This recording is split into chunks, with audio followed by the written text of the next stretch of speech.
Hi, my name is Dave Swartz. I'm artist, writer, philosopher, and all around just crazy kind of guy. And you are listening to Catch the Craze. What's up, crazies?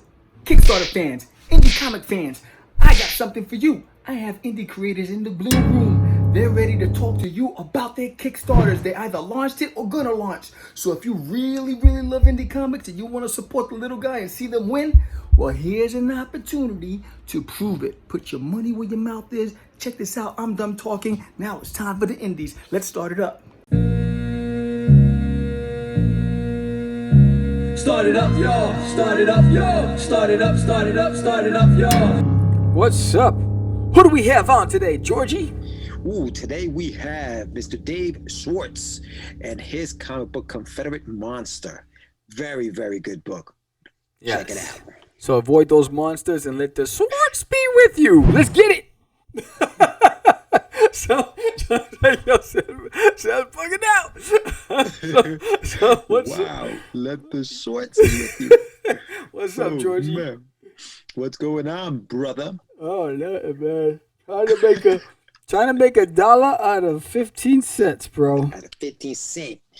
Yeah, well, we have so what do we got going on today? All right, so day what of Forbidden? I can't even think what day we're on now.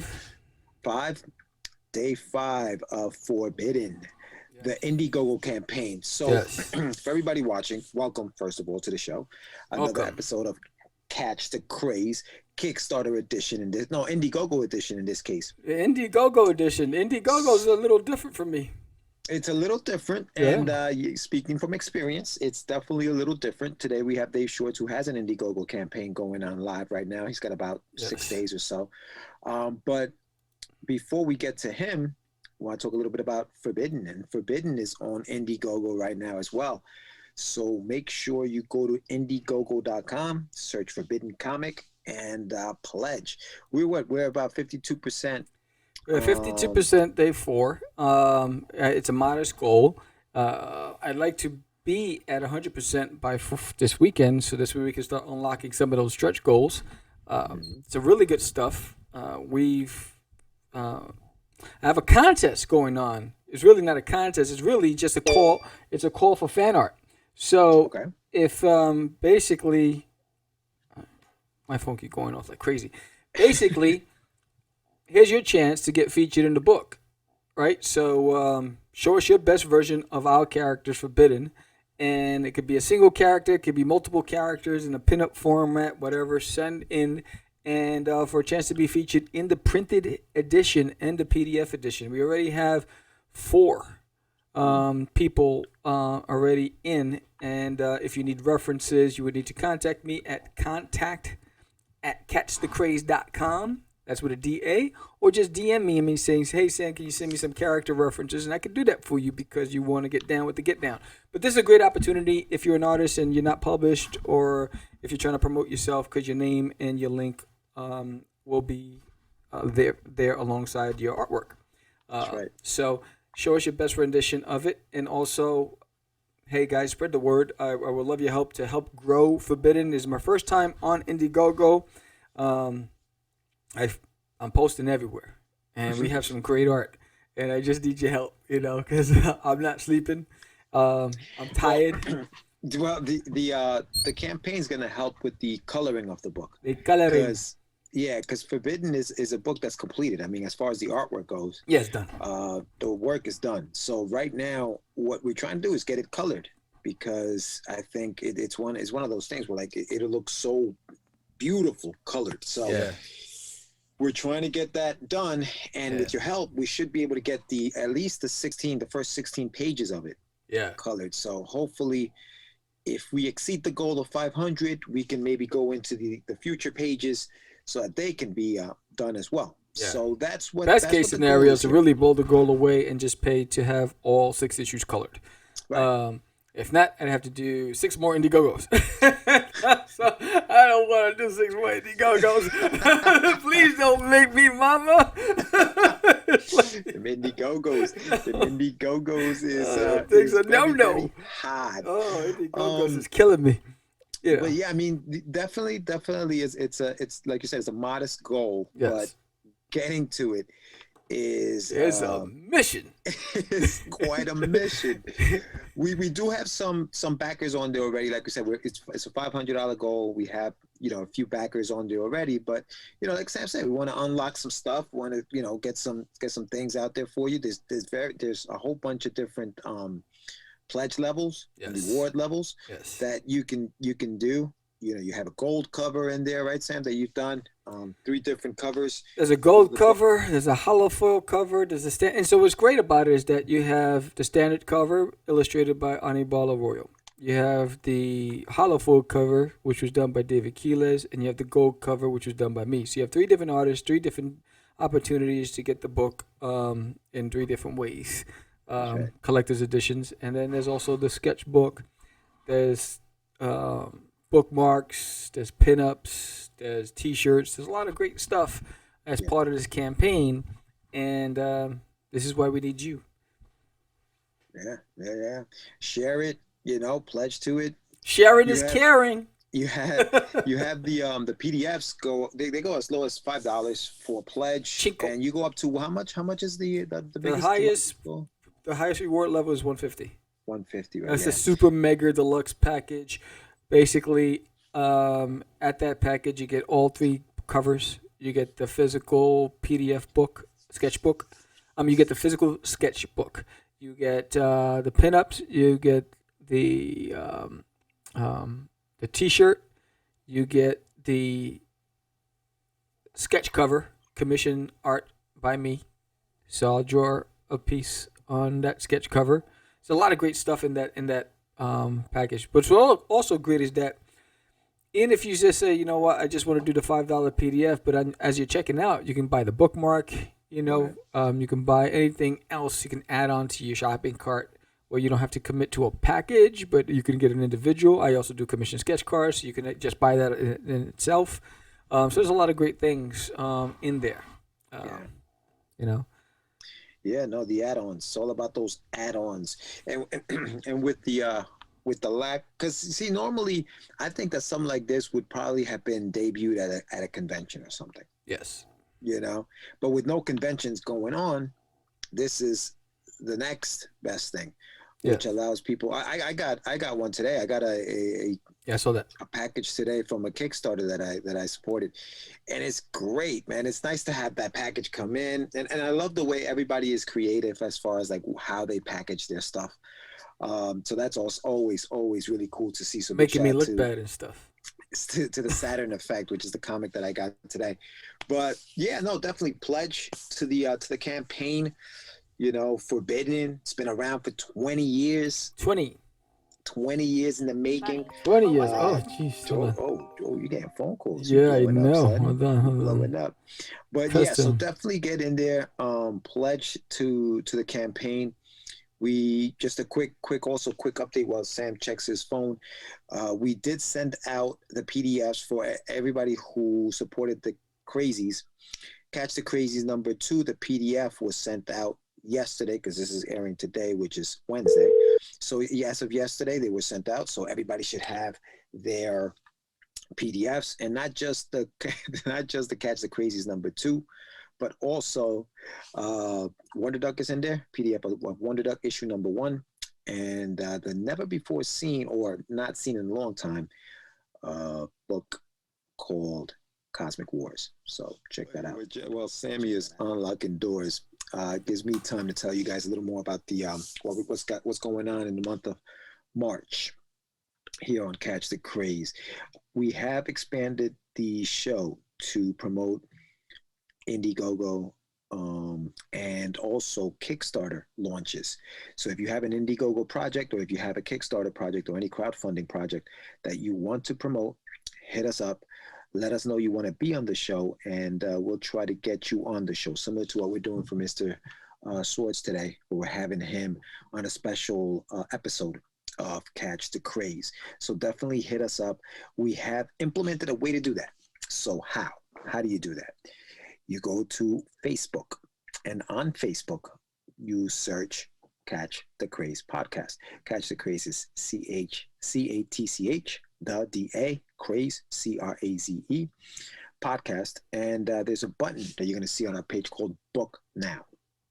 When you hit that button, it's going to take you to a calendar where you're going to choose the date that you want to be interviewed. Now, remember, the shows are pre-recorded. Okay, the shows are pre-recorded, so doesn't mean that if you select, I don't know, Tuesday the 3rd, you will be on the show Tuesday the 3rd. No, you'll probably be on a future show, which will air at this point. We're booking May shows. So you may not be on the show that airs that same day that you chose. It's going to be aired in the future unless you let us know, hey, I got a Kickstarter, I got a crowdfunding campaign that airs this date. I may need to go on there a little earlier, and we'll make the accommodations. So that's a quick recap on what we got going on. March is busy. We've already booked all of the talent for March. We got some really cool interviews coming, so check that out. Make sure you check us out on Fridays. And we have a whole bunch of other things. But Sam, you're back, so guess who's back? Share it. Back again. Crazy's back. He said I gotta unlock a door. Of course, so my wife has been out. She got a gig. All right. And of course she returned home now in the while I have to record. It always works that way. And so now my dogs are going crazy out there. And stop barking, chill out. And so that's how we do it. Because if I lock them out of this room, they're gonna be scratching at my door like it's even worse. Like madness. It was different when we were upstairs, right? When you were like on the upper floor. You see him? It was a little different. Yeah. He's acted up. I'm gonna yoke him in a second. Go bananas. We're gonna be fighting. One-eyed Jack. So yeah. So that's my life. It's the brokepreneur in the house. But yeah, we have a whole booking system, and it's been working really nicely. And oh man, and here we go again.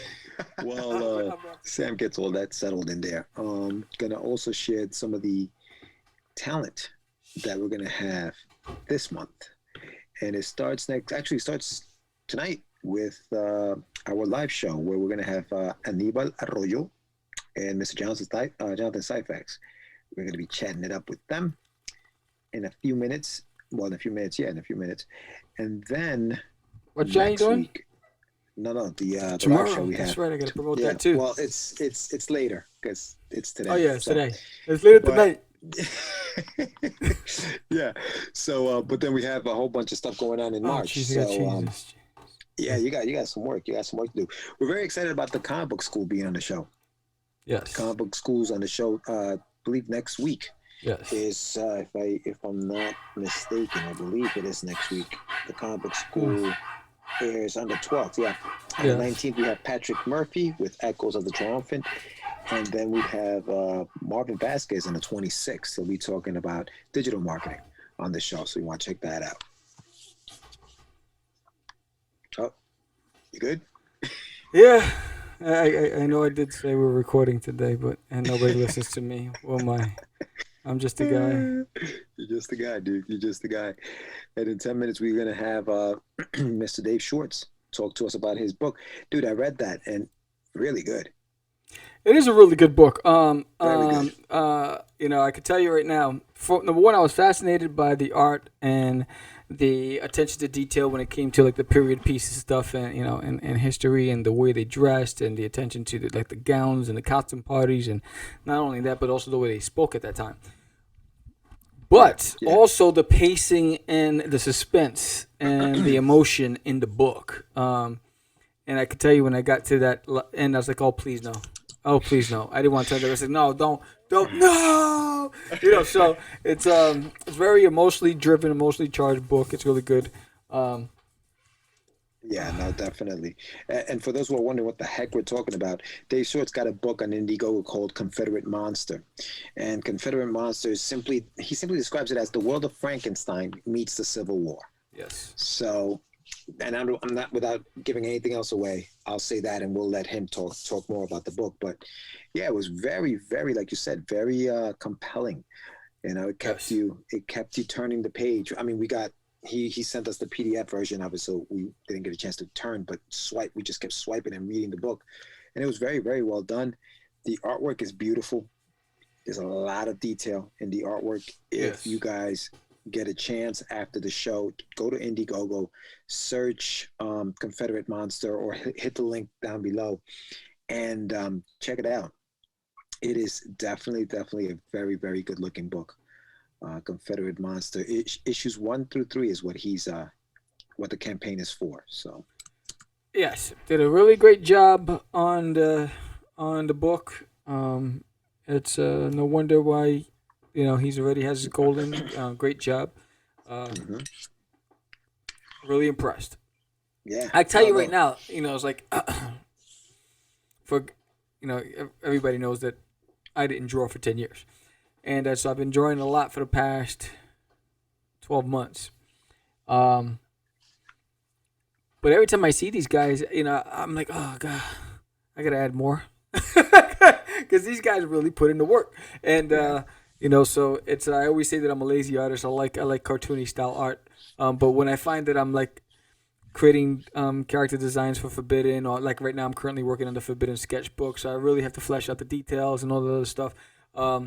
So I'm always impressed by the guys that put in that kind of work, because it shows and it's paying off. Yeah, I mean, remember it's a Civil War piece, so it's like the costumes, like, and all of that stuff. It's so well done. It really takes you back to that era. So. Yeah. Kudos to him, and I'm not sure because he doesn't have a team listed, so I'm wondering if he did all of the work. Jack of all trades. Yeah, because if he did, he's I'm even more amazed by that. So no, that's impressive. Very impressive. It's funny because I was every day I have a checklist of what I need to accomplish, and like last night I was going through all the things that I did yesterday, and it was a lot of stuff. And I don't even know why I started this conversation. because there's so much work being put into that book. Yes.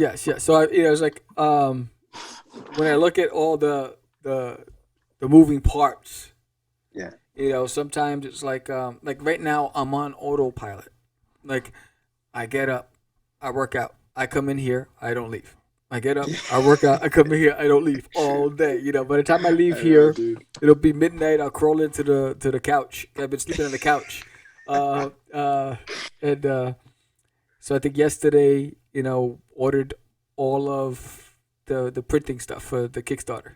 So the books, the pinups, the stickers, everything's ordered. So I did all the ordering yesterday. Booked and organized all the clients through May, all the guests through May. Yeah, we're through May 14th at this point, right? Yeah. That's the latest one I've got. Yeah. Recorded the Crazy Nintendo Labs, edited it, uploaded that, did a live show, did a live drawing show doing the Creepers. Yesterday was real busy, it was nonstop, and then today I was getting all the stuff out to our Cast of Crazies Kickstarter backers. So I sent them all the PDFs. Remember, guys, if you're watching this, that was yesterday. And earlier today, you would have seen Sam on Daphne Lage's live drawing. So you would have seen Sam earlier today at 4:00. If you were watching, you would have seen Sam on Daphne Lage's live page drawing. How'd that go, Sam? Bueno. So, muy bueno. So, so there's a lot going on right now. Now I'm currently working on the sketchbook for Forbidden, making, cleaning it up and adding more content to it. And really trying to get this Indiegogo off the ground. We're halfway at the halfway marker, and we need you. So we hope that you're there. And one of the biggest things, and I'm sure that sketchbook's going to have some artwork that hasn't been seen in years. But one of the things I think that impressed, and Anibal said this, I think when he was when we were doing the launch show, where he was impressed by how much information you gave him the day that you told him, hey dude, I want you to work on this book for me, and he said it was like a Bible, dude, and like that he still has some of that stuff. So I'm sure there's a lot of behind the scenes stuff in there. So what's in this Bible, Sam? It's a whole lot of stuff. A whole lot of love. So yeah, it's everything. It's all the character histories, the backstory. In fact, if you watch my drawing segments yesterday when I was drawing the creeper, I talked about the creeper's bio and what's a creeper and how do you summon a creeper and all that other stuff. And a couple of days prior, I did Lord Vox, and I talked about the same thing, his lineage and the burdens that rest on his shoulders. So there's a lot from the histories of all the characters, and it's the beginning, middle, and end. So it's how they became, what's happened in the middle, and then how it ends. So it's all that information in between, and it's just a lot of stuff. So and then each chapter had its own summary. So I summarized the chapter before I wrote the script, and then I illustrated it. Or I had somebody illustrate it. So I always started out with a summary of that issue, and then write the issue, and then the artist conceptualizes it.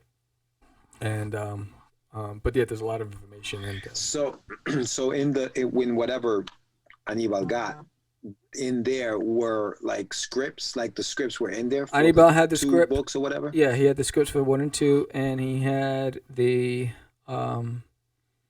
character bios, the synopsis, and the history. Oh, okay. Before I revised it. Right. Yeah. Well, so the other obviously issues, 3 through 6 or whatever weren't in there yet. You hadn't written those yet. No.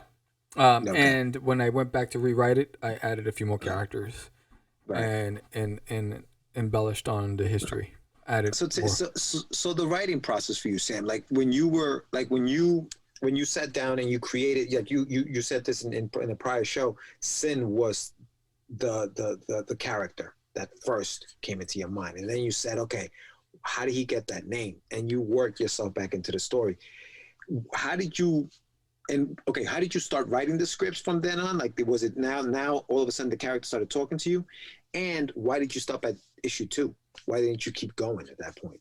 I stopped at issue 2 because they're nailing in my toilet. Oh yeah? Okay, yeah. So you were still writing it. So like when we got together, you were always just writing the story kind of like in the backdrop. Yes. And then I was doing Cosmic and Duty at the same time. And then Forbidden fell off first, then Cosmic fell off second, and then it became all about Duty. Okay. That's why. And but I see that our guest is in the waiting room. If you want to find out more, subscribe to Catch the Craze and join me on my live sessions as I'll be talking about the forbidden characters and I'll be illustrating them live. And I take questions. So we're going to bring him in. Hey, what's up, Dave? What's going on, David? Oh, busy day. Hit my goals today.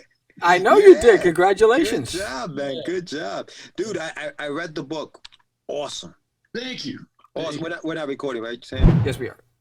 But yes, we both read the issue that you sent. And hats off to you. Fantastic job. Bro, amazing. Thanks. Do you do all of it? Yeah, everything. You're a beast. We were. Wow. You're a beast. I was like, I know. I was like, tell me more. Dude, that is amazing, bro. Yes. Wow. I mean, just the attention to detail, the historic element, just the clothing, the set design. Yeah. I mean, when I looked at it, it was almost as if I was looking at a static film. And just the amount of time you had to have put into this. I mean, how long was this in the making for you? When I originally conceived of the story, it was several years ago. I actually pitched it along with my previous story, Feast or Famine, which is a sci-fi story. But that one just wound up getting picked up or greenlit by a publisher, so I went in that direction, put Confederate Monster on the shelf for a few years, and now I've had an opportunity to come back and take another stab at it. But I must say, you know, I don't think the story would have turned out as well if I would have done it back then. I really needed a lot more time to develop my skills in every facet of what it takes to make a comic, to really make this book the way that it is now. But yeah, I mean, I worked on it for probably the last year or so. I think I started writing it around January last year. And I've written 6 issues for this first arc. And I'm almost done with the 3rd issue. I've got about 9 pages to go. Nice. And yeah, so we're far along. Dave, that's amazing, man. I'm a huge fan of Mary Shelley's Frankenstein. So when I saw Frankenstein, I was like, yeah, I'm ready to read this. But other than obviously Frankenstein being your inspiration, where did you get the idea for some of the things that are in this book, man? Because like it took us, like we were talking about it with Sam, it's like a roller coaster. We're like, no, don't do it. You know, where did you get the ideas and what influenced the writing in this book? Sure. Actually, I think a lot of it just came from trying to do what hadn't been done before. I had written kind of a treatment for it originally. But I didn't really get past that first issue. You know, I didn't really know where it was going to go beyond that. Right. So that when I sat down to write a 6-issue arc, you know, I was really trying to absorb a lot of what had already been done, not only to inspire me and to kind of get in that frame of mind for these characters, but also to make sure I'm not going to repeat what's already been done and to challenge what's already been done and try to take it to another level. So one of the things I noticed with the Frankenstein stories, all of them really as a collective, it's almost the same story told again and again and again. There's not really a whole lot of innovation in it. Yeah. It's almost just told from different character perspectives. So what I was trying to do is take it out of the original time period or out of the original creation of the original monster and push it forward into the future. Take these characters into the future where we haven't really seen much of them. And just tackle a new monster, tackle a different time period, tackle a different part of the world, you know, because a lot of these stories take place in Europe. So I thought, why not take it and throw it into early America and see, you know, what I could do. And honestly, when I landed in the Civil War era, it was the correlations between the Frankenstein story and that era of medicine was just very, you know, match made in heaven in my mind. So a lot of these themes, a lot of these ideas kind of wrote themselves in ways as I started to research more of that time period. Yeah, no, it's really, really, really well done. I really enjoyed reading the book. Thank you. But before we continue with it, I want to know about you. So, sure. Where did you learn to illustrate, write? Were you professionally trained? Were you self-taught? Sure. I'm in part professionally trained. I'm more professionally trained as an artist, not as a writer. However, in college, I was very much inspired by writing, and I took a lot of creative writing classes. And it was nice because it was at an art school, so they encouraged you to kind of create art to go along with their stories. So I did a lot of those type of projects, which I would say kind of primed me for this type of business. But yeah, I would say I have always been much more meticulous about the art side of things, the branding, the graphic design. You know, I actually come from a graphic design background.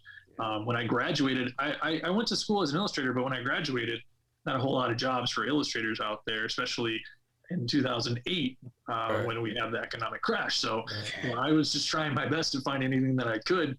And I wound up having a really great opportunity to work as a graphic designer and for marketing companies. So I did that for a few years, and I managed to just, you know, work my way up into the company to creative director. And I had about 4 or 5 designers underneath me for about 2-3 years. And it was a great experience. It taught me a lot about branding. It taught me a lot about marketing. It taught me a lot about managing a team and collaborating.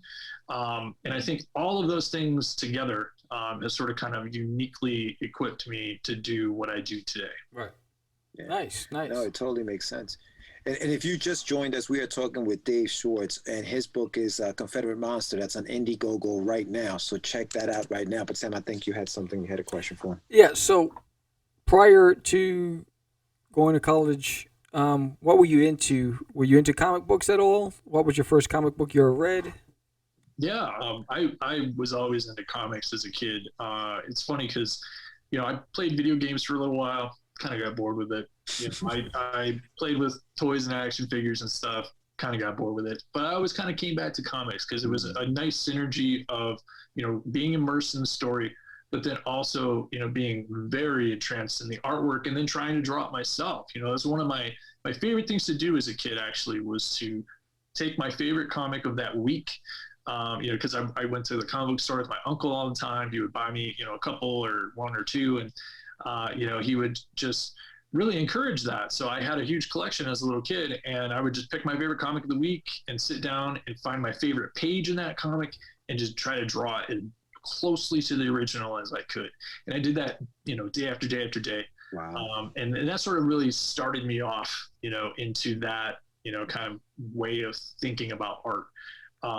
Because after that, I got into music. I actually left comics and art and all that kind of stuff behind when I got into high school. I wanted to be a rock star really bad. That explains the guitar in the background. I was just gonna ask you about that. Yeah, I used to play in a ska band back in high school. So yeah, I used to play bass and sing, and you know, we had a great time. We had a really awesome horn section. We had a trumpet, a trombone, a saxophone, and they were all really, really good at their instruments too. So it wasn't, you know, it wasn't like we were some, you know, rinky-dink band. We actually sounded, I thought, really good. But, you know, we got this close to getting on Warped Tour, but then we got bumped for a national act at the last second, and that was about, like, the closest we got to, you know, breaking through.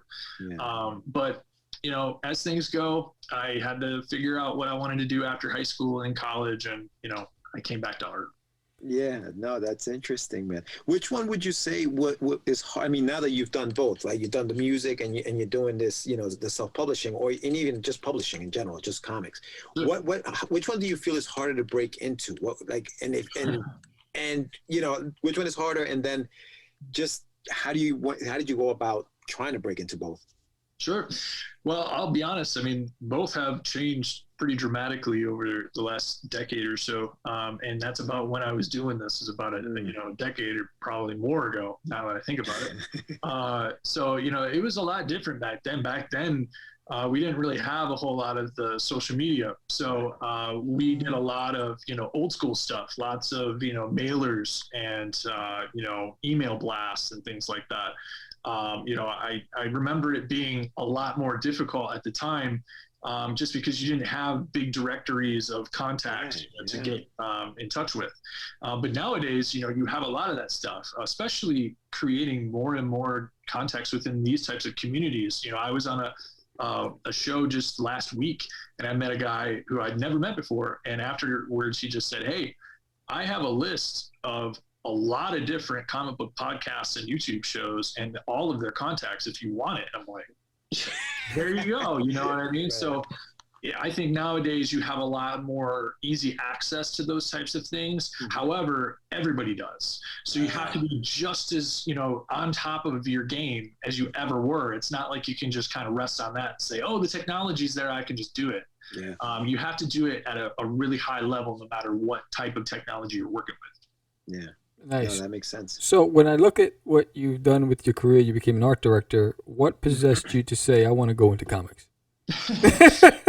Probably because I was not really thinking clearly. No, I at the time I was just very bogged down with what I had been doing. I think at the time I had been doing that job for close to 6 years.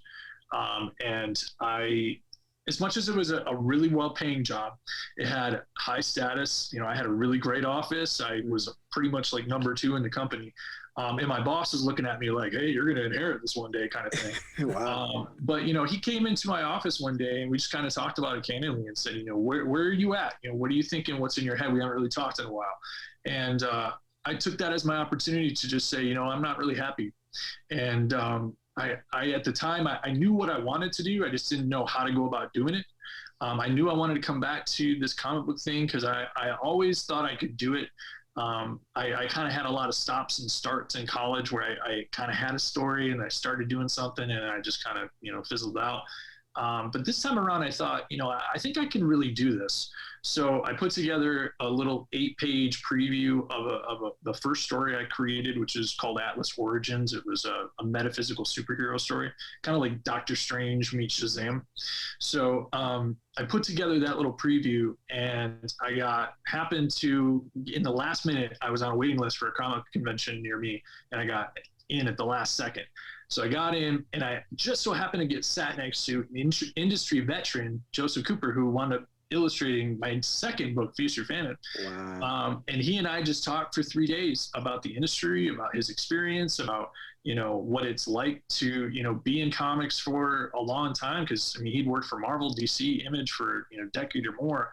But then he kind of got burnt out on it and left the industry and went out to California and started doing skateboard illustration for, a decade. But then he came back to comics because he loved it so much. So I think that experience really made me fall in love with it and made me really think to myself, like, this is my thing, it's a great combination of storytelling, is what I love, and visual art. Like, that together is just a synergy for me that can't be matched. So, it resonates with me, and I'm going to stick with it. Yeah. No, so it's beautiful, man. So what's changed from your first attempt at creating a comic book to now? And what were some of the lessons you've taken from that first experience that you use now? And what were some of the things that you eliminated from your bag of tricks to now? Yeah, that's a good question. So I think the one thing that I've learned is pump my brakes. Like when I first started, I think I didn't do enough editing, and I should have, just taken a step back, maybe even take a couple days away from it, and then come back, reread it, and see, if there's any areas of improvement. I think with that first story in particular, I wrote it really quickly. I was just trying to get it done. I was super excited about it. I had a lot of, naive energy about it. But now I've done 2 published works. I've done a bunch of other treatments since as well. But I think what I've learned along the way is that you just need some time, to just take a step away from it and see if there's, something else that's going to come to you. I often have really great ideas, when I'm far into the project. So if I can give myself a little bit of extra time to just, let some of those ideas come to me, I think it winds up being a better project, not trying to rush it. As far as something I used to do that I do now that I didn't do before, I would say I really wish that I would have taken more time to devote to balancing my life with my work. So, it's one of the things I didn't do as much in the beginning, and then I did better with it as I progressed, but then I fell off of it again, and I got, completely into the work and nothing but the work. So I'm constantly kind of like shifting back and forth between, not balancing enough and balancing almost like, really well. So right now I feel like I'm in a good, balance between work and life. But with this whole campaign, especially when it gets into fulfillment, man, I'm sure it's going to be hard to balance. Just wait for it, Dave. Wait for it. Yeah, because you have right now you had 119 backers. You're going to be busy. No, 120. Yeah. It's a good problem to have, though. I'll tell you that, man. And you know what? And the support, I think it's warranted. I have a question. I'm sorry, 121. It just went up. Oh, nice. So I have a question for you, Dave, about your process, right? We were talking about this again with Sam. We got to the spread 8-9. Mm-hmm. Okay, it's this big beautiful page. Beautiful. Yeah, the attention to detail on that thing.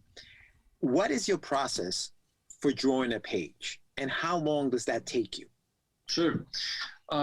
So that spread in particular, you're talking about the Masquerade Ball? Yes. Beautiful. Right. Yes. Okay. So that spread in particular took me about, I want to say 4 to 5 days to completely nothing to completely done. Because it was a perspective nightmare. Yeah, I could tell. When I looked at it, it's the first thing I said to myself, like, damn. Yeah. 3-point perspective is a challenge. But especially with people, when you're at that, high, eagle eye kind of perspective. It's challenging. But what I do typically is I have sort of 3 to 4 stages. So I start with a really, really rough. So my rough is, it doesn't have a whole lot of volume to it. Not yet. It's just more or less like just trying to plot out the proportions of everything. The positions and the proportions, like how tall a person is in relationship to other things in the room, because especially with a giant illustration like that, there's a lot of things to keep in mind from wall to wall, right? Like, is this person too tall, too short compared to the father clock or compared to the fireplace, that kind of thing. So I do a lot of that kind of measuring before I even begin doing volumetric drawing. And then I move into volumetric drawing where I'm doing circles and cylinders and, hard cubes and things to really carve out space for everything, right? But I'm not paying attention to any detail at all. It's just shapes, and that's one of the major things. I used to teach actually at CCS, where I went to college in Detroit, and one of the major things that I taught my students from the get-go, no matter what class it was volumetric drawing, because I felt like everybody needed a lesson in it, regardless if you were familiar with it or not. And so I take that chicken scratch stage into a volumetric drawing stage. And then from there, that's a solid foundation. Then I can draw more of like a detailed pencil on top of that. And then I go into ink, and all of this is done digitally. So I do everything in Clip Studio. It's all, it's got really great perspective tools and rulers and things that just make it so much easier. But I don't really think I could do that level of illustration in the amount of time that I do it without it. There's another illustration I just finished that people can check out in the updates section of the campaign. It's Dr. Frankenstein's Laboratory. Actually, I'll push it up there. It's actually right up there on the wall. It's kind of hard to see it really tiny, but it was another like week-long thing, and that one I didn't even color it. It was just drawing for me. But that one is intense. Now, and you know what? Add to the fact that you're doing a period piece, so you got to make sure that everything in the room is from that period. It's not just that adds to the whole thing. But it's great. It's really come out really, really great, man. Thank you. Yeah, that was my first thing. I said, are you using traditional pencil and paper, or you're doing it digitally? And it makes sense. So from start to finish, even with the coloring, it took you 4 days for that one scene? For that 2-page scene. Now that is a pretty complicated illustration. It is. When it comes to like a typical page though, I can usually get one common sequential page done from start to finish, including all the lettering and coloring, in about a day. Okay. Wow. Yeah, that's great. But I mean, my style is pretty simplified. I don't I'm not like some of those guys who just draw like a bajillion little hatch marks in all their shading. You know what I mean? Yeah. I try to keep it pretty simple, pretty loose. Are you ragging on David Finch? Not entirely pointing a finger at David Finch, but that would be what I was thinking in the back of my mind. But there's still detail, and the thing is, there's still enough detail in there to look full. You know what I mean? Like you definitely fool the eye to think that there's a lot of detail in it. It's really well done. Only an artist is going to recognize the amount of work that was put into it, and when I looked at that, I got exhausted. I was like, man, I wonder how long it took that one because it was beautifully done. And the first thing that came to mind was, it's a shame because people will read the comic and they'll put it away, but it's the kind of work that you've put into that makes me want to put it on a separate shelf with some of my favorite artists, because I would want to go back and look at it again just for inspiration, because you've done a great job with that piece in the pages. Absolutely. And the other thing with that, Dave, is I think to me, this is the reason why I think print is having a hard time going away. Like digital is really having a hard time getting rid of print, because I want to see this printed. Like it's not enough to see it on a screen. I want to be able to open up the book and have that page just, whoa, like seeing that page in print. Absolutely. And that's actually what I've discovered, because I started to put these pages out last July on my Patreon page, and it didn't really take off like I was anticipating it would. And I think when I began to do some promotion for that in order to try to get some interest in the Patreon, more and more people that I talked to, like yourself, said to me, I'd love to contribute to the Patreon, but I want a physical book in my hand, and that was a theme that just kept coming up again and again and again every time I had a conversation with someone new. So, I got to listen to what people want and give the people what they want. And I think so far it's, a testament to that statement. Yeah, well, 121 people agree, right? They want this book. They want this book, Dave. Good job. I really, really, really love what you're doing. Yes. So what else is all right? So I want to ask you a little bit about your other projects now. I know we're talking about Confederate Monster, and everybody should go check out the Indiegogo right now. Go to Indiegogo, type in Confederate Monster, and pledge. But tell me about some of your previous work. You mentioned there was a project that was published already, and then you have other things that you had worked on. So can we get our hands on some of this stuff? Where do we get our hands on some of this stuff? Sure. So if you check out my website, daveswartzart.com, you can take a look at all the books that I've done myself. And the first book that I've done, Atlas Origins, it was, like I said, a metaphysical superhero story. That was a 200-page graphic novel that I did myself between 2015 and 16. Or no, 14 and 15, sorry. But that one is sold out. I don't have any physical copies of it anymore. I just have the digital. But that one was really well received when I first came out with it. I mean, I was a newbie in the industry. I didn't really know much.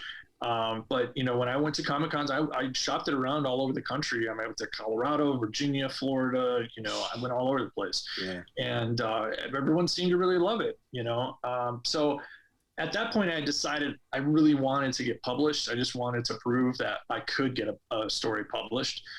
And so I curated a pitch for my next book, which was Feast or Famine. That one was a sci-fi book. Basically, Nikola Tesla and Albert Einstein partner together in an alternate dimension and go on a space adventure. Oh, cool. So that one was my way. It was almost like a love letter for Nikola Tesla. I'm huge into alternate theories of reality and weird kind of universal weird stuff, quantum physics and stuff like that. So I really wanted to create a story that kind of took the future that Nikola Tesla could have made if he would have been given all the money in the world and create that, but then take it further and put them in space. So, that was kind of what I wanted to do with that story. And that one was published through Alterna. It was a 3-issue limited series. I have copies still available on my website, as well as the collected edition. And that we did an Indiegogo for that in 2019. That one did pretty well too. And again, all of these stories for me, I really try to not really focus on surface level stuff. I want to have lots of different layers to the story, lots of different layers to the characters. I'm also, like I said, really into a lot of esoteric kind of, theories and ideas. So I always try to take those ideas and put them into my stories somehow, because I really like getting people to think, food for thought is my big thing. Whenever I'm social media, I'm not giving my own opinion usually. I just put it out there and I go, food for thought. You know what I mean? Right. Because I just want you to think about it. Right. Well, you got a backer in me because I just backed it because I got to see more than just the first issue, so I got all 3 issues. I do too. I'm telling you, I'm in there, and I'm getting the printed copies because I can't. That's what I did. As much as exactly. It's got to be the printed copies. Yeah, definitely. Yeah. Yes. Well, and this is just the first 3. There's 3 more after this. How are you gonna do the next 3? Are you doing the same thing where it's 3 to 6 for the next Indiegogo? Is that how you're planning it? So the next one will be sort of to wrap up the whole series. So the next one will be for 4, 5, and 6 and the collected edition. So you'll be able to collect, all 6 of the individual issues, as well as a really nice collected edition, which I really want to do a hardcover. I think the hardcover would just really just pair well with the story. You'd get me again, Dave. You'd get me again if you did a hardcover. That's my intention. So. Yeah, I know. Awesome. But you know what? We've been talking about a lot of things. From your own mouth, what is Confederate Monster about? Yes. What is the pitch? Confederate Monster is about the monstrous side of the human condition. It's not just about Frankenstein. It's not just about some, oogie boogie monster out in the darkness. It's about the monster inside of us all and what we are capable of if pushed into those places, into those dark places, as well as where we can go if we allow our own pride, our own ego, to take us there. Right. So in the story, it's not just the monster. It's not just Victor Frankenstein. It's not just the Confederacy. It's all of them together, kind of being this metaphor for monstrosity. Mm-hmm. Yeah. Nice. And I love the way the first issue ends, where he's forced to make a decision, and it's like you and as a reader you think, oh, just say no, man, just walk out of that door. But the stakes are raised when he opens that door and sees what's behind that door. So yeah, that was very, very well done, Dave. I really like that. Yep. Yeah, like I said, when I originally created the story, I pretty much only had a concept for that first issue. Beyond that first issue that you see there, I didn't really have much. So to get a chance now, probably, 4 or 5 years after the fact, to come back to the story and to really flesh it out and get to, make these characters live, right. in my fun, I think is just really exciting for me. No, that's amazing. So you said earlier that you've created treatments and you've pitched some things. So how many properties have you pitched, and what's the plan for Confederate? Have you pitched it yet? Has it been picked up? Where can people get it after the campaign's over?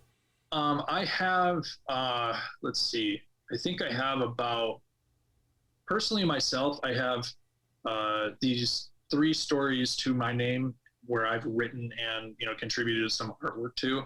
I also have 1 short story in an anthology that Alterna put out called The Mountain. I've personally pitched probably about a half a dozen different properties to publishers.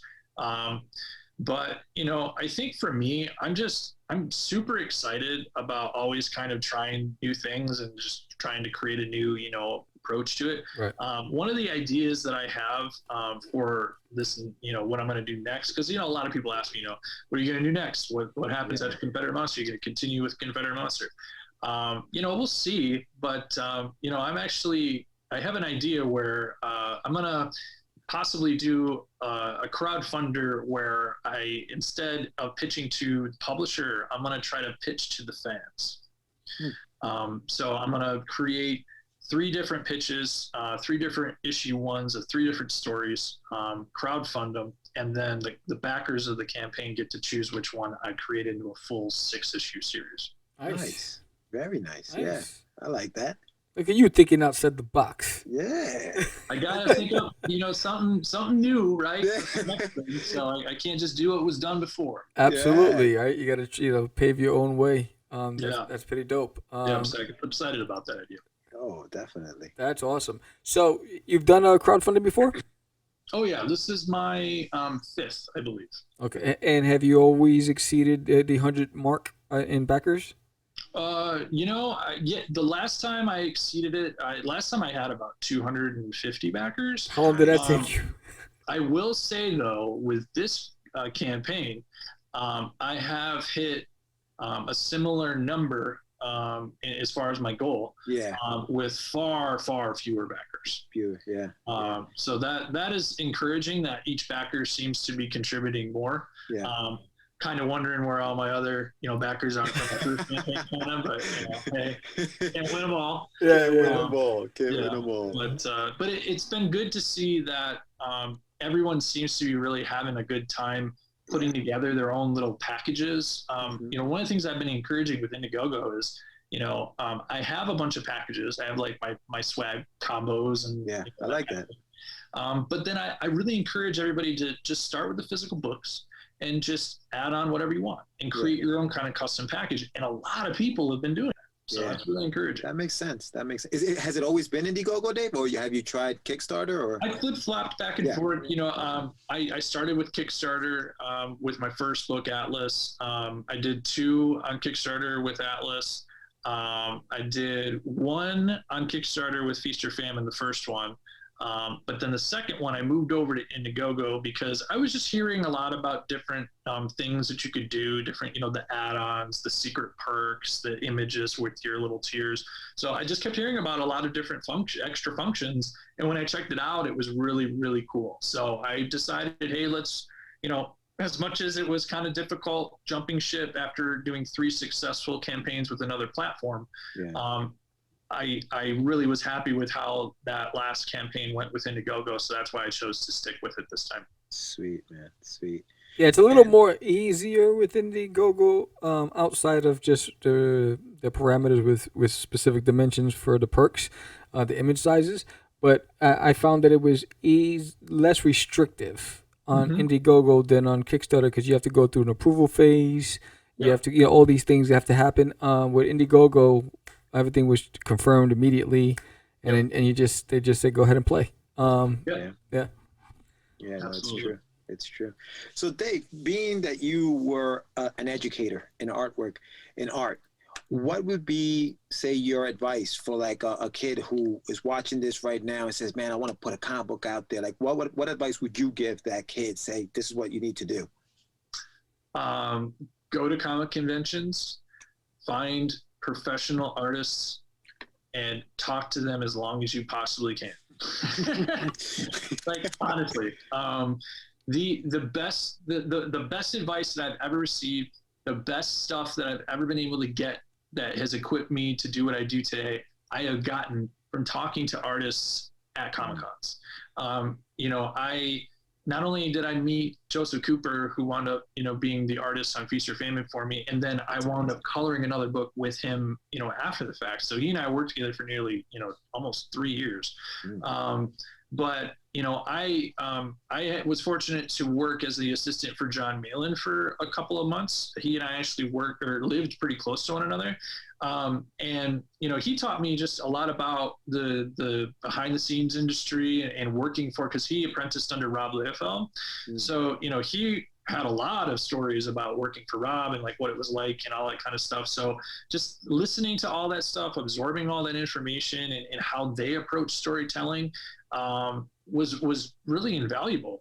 And then I remember when he and I, because there was one comic convention that John and I went to and we sat next to one another, and I remember he had a lot of up and comers coming to him asking questions. Yeah. And I remember that's what he told them. You know, he said, you know, you need to just keep going and then take your work to another artist and see what they say about it. But then take it to another artist and see what they say about it. Because you're never, ever going to get the same opinion twice. Right. So, you know, I always took that and you know, I always repeat that to people because I get asked that question a lot. So I always say, go to the source, go directly to a professional artist because they are going to give you the straight talk. Nice. Nice. So where can everybody reach you? How can they get in touch with you outside of the Indiegogo? Sure. So all of my social media handles are Dave Swartz Art. I'm on Facebook, Twitter, YouTube, Instagram. I also, as I said, I have a Patreon for this book as well. So if you're, you know, an up and coming comic book artist, you really, really want to take a look behind the scenes at how I do this. I walk you through every single page. We go from the rough stage to the pencil, to the ink, to the color, to the letter. Nice. I talk about all the things that either inspired the scenes that I'm drawing, or, you know, any kind of story that is relevant to why I made design changes or layout changes. Because, you know, you get to see every stage. So you get to see where I made changes. You get to see, you know, where originally it was like this, but then I made a change and I get to tell, and I tell you why I made that change. Right. You know, so as a comic book creator, I think the Patreon page is the best place for you to get the best information. There you go. Aside from that, you can just check out my website at daveswartzart.com for everything else. Outstanding. Perfect. Dave, thank you so much for being on the show, man. This was very, very good. Yeah. It's a beautiful book. It's a great project. I can't wait to get my copy. And everybody else should pledge to this book. Go to Indiegogo, check out Confederate Monster. Dave, thank you so much, man. Yes. That was cool, man. He does everything by himself. He's crazy. I was like, I got exhausted. You know, I was like, yo, Sam, you can't be doing this, but I just had to because I wanted the other 2 issues to see what happened. Me too. I'm in. And I just couldn't have the PDF. And I was like, and it's a great way to do what's in the box. So I was like, you know what? Fuck, I'm just gonna go in. I'm gonna get yelled at, but I'm gonna go in. Dude, I may drop off some stuff that I have just to give to you that I pledged to just for the what's in the box segments. Hey, what are you doing here? But yeah, bro, amazing. Dave is an amazing artist. And I don't know if you're recording now. Yes, we can edit. Yeah, we can. Okay. Dave is an excellent artist, and for everybody watching, you guys have to check out the Indiegogo. His artwork is ridiculous. It's really good. It was a pleasant surprise when I opened up the email. I was like, oh, this is great. You know? Yeah. When I forget how that communication started between us. But when I opened it up and I looked at it and I read it, I was definitely impressed and surprised. And because then the hard part about working all day is taking the time to read something. Mm-hmm. You know, because I do a lot of research as it is, and so I was like, oh man, I gotta read this, right? But then when I started reading it, I couldn't put it down. It was one of those things. Yes. It was one of those things. And it's a pleasant surprise. I like how you asked, why did you do it? Why did you quit your job? But it's comics, man. They pull you back in. It's like crack. It's like the mob. Yeah, it's like the mob. It's crack. It's like just when you I need my fix. He's like, come here, boy. Oh man, no, but that was an excellent conversation with David Swartz and his book Confederate Monster. Very, very well done. Very well done. And, there's a lot of talent out there, man. It's the game is thick. You know, it's like you got to play ball. You know, got to get in the court. You can't sit on the bleachers. And he made a good point. It's like, yes, there is a lot of talent. There are also a lot of tools, right? Yes. But just like there are tools to help you out, there are other people that know how to use that tool as well. So you have to step up your game to be better. So it doesn't stop. No, it doesn't. That's what I'm saying. It's like, it's funny because back in a decade ago, I mastered the art of marketing. I was a beast in the indie world. It's changed so much and it's become a lot more complicated because the arena is thick. It's like I'm back in. It's like you're back at school. You have to figure it out again. You have to try to break barriers, and you have to try because everyone's doing the same things right now. And I like what he said. Can't do what everybody else is doing. Yeah. So it's like figuring out that other thing that's going to make the difference, not just for the sake of being different, but being different with impact. That's something you want to be able to measure it. And so I think that's what's and I think what makes it challenging is the whole social distancing crap. Where you can't socialize and all the big events. I mean, San Diego Comic-Con just announced that they canceled this year too. They did. Yeah. So, even with all the progress, even with the announcement saying that that everyone in the U.S. will have access to the vaccine by May, San Diego still shuts down. So it's like these venues where you get to network. He said one of the biggest things is talking to those people. Finding the people online and trying to connect with them online, and that's the challenge in an arena that's very noisy. Yeah. But I was really impressed with the amount of work that he put into his project and what he's doing. And all fair, he gave us some scoops on stretch goals. So you guys want to make sure that you share the campaign and you get people involved, because when he starts hitting those stretch goals, we are going to be very happy if we pledged to the campaign. So definitely check that out. But yes, Sam, great interview. Stay tuned for our live show in just a few minutes. And and get some more. You're getting double dose of you're getting 3 doses of Sam today, 2 doses of me. because Sam's gonna be live on Daphne. Was live on Daphne Leisure's. It's time to get live like a wire. I said the whole part. Yeah, so yeah, it's gonna be it's a packed full day. But again, so support the local independents. Back Dave's book, but don't forget to back Forbidden as well. So we back Dave's book. We're big supporters, and he did a great job. Hats off to you. Great representing the community. Leading the pack. Great job. And if you want to be a guest on Catch the Crates, it's as simple as just hitting George up, DMing us, and we'll send you a link where you can pick the date and time, which is usually on Tuesdays and Wednesdays between 7:30 and 8:30. And it's pretty simple. You just pick the slot that works for you. And if you'd like to sponsor a show, just hit us up. We have amazing rates. In fact, the rate's up right now as I'm talking. We have amazing rates. Magic. We have amazing rates. And you can promote your Kickstarter or Indiegogo that's coming down or that's currently in. And you can pick as many shows as you want to be able to sponsor. You can sponsor Catch the Craze, The Craze in 10 or Less, or What's in the Box.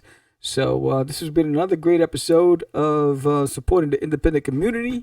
And I'm Sam the Crazy Man Ver. George the Dreamer Medina. And we are out. Peace.